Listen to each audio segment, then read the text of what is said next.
Form house आहे आणि अशी ज्वारी आहे, सर्व हिरवीगार ज्वारी केलेली आहे.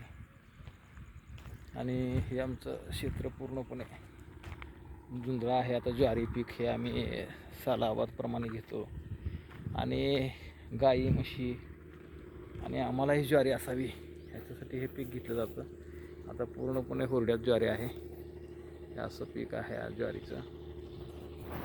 आणि हे पूर्णपणे हिरवीगार ज्वारी मस्तमध्ये आलेलं आहे. त्या पलीकडे हा घास आहे, गाई मसरांसाठी घास केलेला आहे. आणि हा जो आहे तो तलाव आहे. तर पूर्ण तलाव अशा प्रकारे आम्ही मंजूर करून आणून हे तलाव मोठं टाकण्यात आलेलं आहे. कारण ज्यावेळेस आपण शेताला पाणी पावसाचं कुठंतरी अडवलं जाऊन ह्या पावसाच्या पाण्याने जास्त प्रमाणामध्ये ह्या तलावात पाऊस पडल्यामुळे इथं पाण्याचा निचरा जास्त प्रमाणात होण्यासाठी खालच्या साईडला एक तलाव आहे मोठा पलीकडल्या साईडला, आणि असे 2 तलाव मी मंजूर करून ह्या ठिकाणी पाण्याचा साठा करण्याचं नियोजन केलं आहे. तर सगळ्या शेतकरी मित्रांनो मला सांगायचं एकच विषय महत्त्वाचा आहे की आपण सुरुवातीला पाणी आडवा पाणी जिरवा ही मोहीम राबवली पाहिजे. शेत कुठेही असलं कसंही असलं तर ते चांगल्या पद्धतीमध्ये मेहनत करता आली पाहिजे.